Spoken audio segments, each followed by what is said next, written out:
اس کے بعد اللہ تبارک و تعالیٰ نے ارشاد فرمایا ان ربک لسریع العقاب وانہ لغفور رحیم. بہت غور سے سنو، یہ کہا گیا کہ اللہ بہت جلدی عذاب دینے والا ہے، جلدی پکڑنے والا ہے، یہ پہلے کہا گیا. اور اس کے بعد کہا گیا وانہ لغفور رحیم، اور بے شک وہ مغفرت کرنے والا، بخشنے والا اور رحم کرنے والا. یہاں دیکھو اللہ کی رحمت کو اور اس کے عذاب کو ایک ساتھ ذکر کیا گیا ہے. پہلے ایک کہا گیا کہ اللہ عذاب دینے والا ہے جلدی، اور ایک ہے کہ اللہ بخشنے والا ہے. تو مغفرت کو اور عذاب کو ایک ساتھ ذکر کیا گیا ہے. اگر ایسا نہ ہوتا تو آدمی مایوس ہو جاتا، ارے اللہ تو پکڑنے والا ہے، اللہ سزا دینے والا ہے، اب گناہ ہو گیا اب تو سزا ملنے ہی والی ہے. اللہ نے فرمایا نہیں، ایسا نہیں ہے، میں عذاب تو دیتا ہوں لیکن غفور الرحیم بھی تو ہوں، مجھ سے معافی مانگ لو میں معاف کر دوں گا.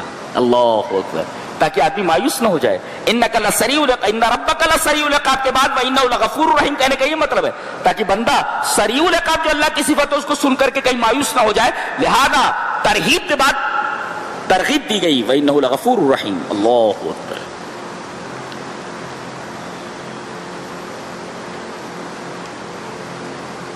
اس کے بعد ایک آدمی کا تذکرہ کیا جا رہا ہے، نام نہیں لیا گیا. لہذا کوئی بات کہی جائے اور آدمی برا ہے تو اس کا نام لیے بغیر اس کی برائی بیان کر دو تاکہ وہ ذلیل نہ ہو. یہ قرآن حکیم کے بیان کا انداز ہے. کہا کہ اسے ایمان دیا گیا تھا،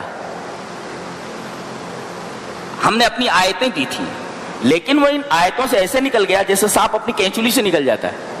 کبھی کبھی ایسا ہوتا ہے نا، کینچلی پڑی ہوتی ہے، وہ سانپ کی کینچلی ہوتی ہے، آدمی ڈر جاتا ہے لیکن وہ سانپ نہیں ہوتا، اس کے بدن کے اوپر جو رہتی ہے کینچلی وہ ہوتی ہے. تو ایسے نکل گیا جیسے سانپ اپنی کینچلی سے نکل جاتا ہے، اور کینچلی پڑی رہتی سانپ آگے نکل گیا، تو ایسے ہی نکل گیا وہ. اللہ تبارک تعالیٰ نے یہ تعبیر اختیار فرمائی. اور جیسے وہ ایمان سے نکلا فاتبعہ الشیطان، شیطان اس کے پیچھے لگ گیا. اس کا مطلب یہ ہے جیسے شیطان دیکھتا ہے کہ یہ ادھر ادھر ہوا، یہ غلط راستے کی طرف جانے والا ہے، فوراً اس کے پیچھے لگ جاتا ہے اور اسے مکمل گمراہ کر کے چھوڑ دیتا ہے. اللہ فرما رہا ہے اس کے ساتھ ایسا ہی ہوا، شیطان پیچھے لگ گیا، گمراہ. وَلَوْ شِئْنَا لَرَفَعْنَاهُ بِهَا، اگر ہم چاہتے تو اس کو بلند کرتے. ایمان کے ذریعے آدمی بلند ہوتا ہے. وَلَكِنَّهُ أَخْلَدَ إِلَى الْأَرْضِ، لیکن وہ تو زمین کی طرف مائل ہو گیا. وہ اللہ اسے بلند کرنا چاہ رہا تھا، وہ پستی کی طرف چلا گیا. اس کی مثال کتے کی مثال ہے. فَمَثَلُهُ كَمَثَلِ الْكَلْبِ He is like a dog. یہ آدمی، اس کی مثال His example is example of dog. یہ کتے کی مثال ہے اس کی. کیسے؟ ان تحمل علیہ الحق او تترکہ الحق. کتے کا معاملہ کیا ہوتا ہے؟ عجیب جانور ہے یہ. اس کی طرف پتھر پھینکو تو سمجھتا ہے روٹی دیے ہیں، روٹی پھینکا اس نے. وہ پتھر کے پاس جاتا ہے اور اس کو دیکھتا ہے.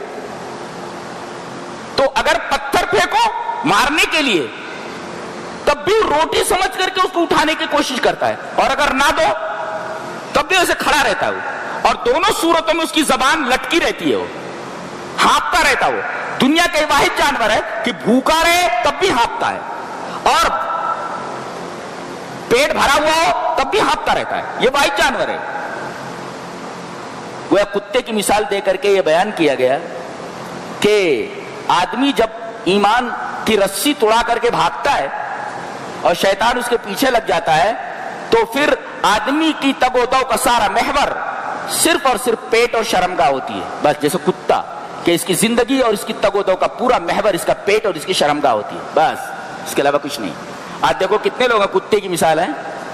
رمضان جیسا پیارا مہینہ آیا اس کو چھوڑ کر کے اور قرآن جیسی نعمت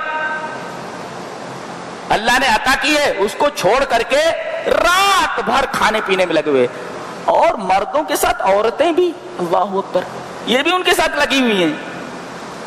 وہ مائیں اور بہنیں کتنی خوش نصیب ہیں جنہیں اللہ تبارک و تعالیٰ نے توفیق دی ہے کہ وہ تراویح میں قرآن حکیم سنیں، اللہ تبارک و تعالیٰ کے قرآن کے معانی کو سمجھیں. یہ بہت بڑی سعادت کی بات ہے. ورنہ بہت ساری عورتیں باہر گھوم رہی ہیں، بہت سارے لوگ باہر گھوم رہے ہیں، لیکن آپ لوگ بڑے خوش نصیب ہو، اللہ والے ہو. اللہ تبارک تعالیٰ نے آپ کو توفیق دی ہے کہ آپ اس کے گھر میں بیٹھے ہوئے ہو اور اس کی کتاب سن رہے ہو، اس کے قرآن کو سن رہے ہو، اس کے قرآن کی باتیں سن رہے ہو. کتنی بڑی بات ہے. یہ بہت بڑی خوش نصیبی کی بات ہے اس گئے گزرے دور کے اندر. اس گئے گزرے دور میں. باہر نکل کر کے دیکھو تو بڑی حیرت ہوتی ہے کہ یہ مسلمان ہیں, ان کو صرف اپنی پیٹ کی پڑی ہوئی ہے, صرف پیٹ اور شرمگاہ. تو ان میں اور کتوں میں کیا فرق ہے؟ وہ بھی تو صرف, اچھا کتے کی اور خصوصیت ہوتی ہے, دنیا کے سارے جانور چیز کو آنکھ سے دیکھتے ہیں, یہ ناک سے دیکھتا ہے. یہ عجیب و غریب جانور ہے. دنیا کے سارے جانور کسی چیز کو آنکھ سے دیکھتے ہیں اور یہ اپنی ناک سے دیکھتا ہے. گویا اس کی رہبر, اس کی رہنما, اس کی ناک نہیں, اس کی آنکھ نہیں, اس کی ناک ہے. ہر چیز کو سونگتا پھرتا ہے. کھانے کی چیز ہے کہ نہیں, کھانے کی چیز ہے کہ نہیں, کھانے کی چیز ہے کہ نہیں, سونگتا پھرتا ہے.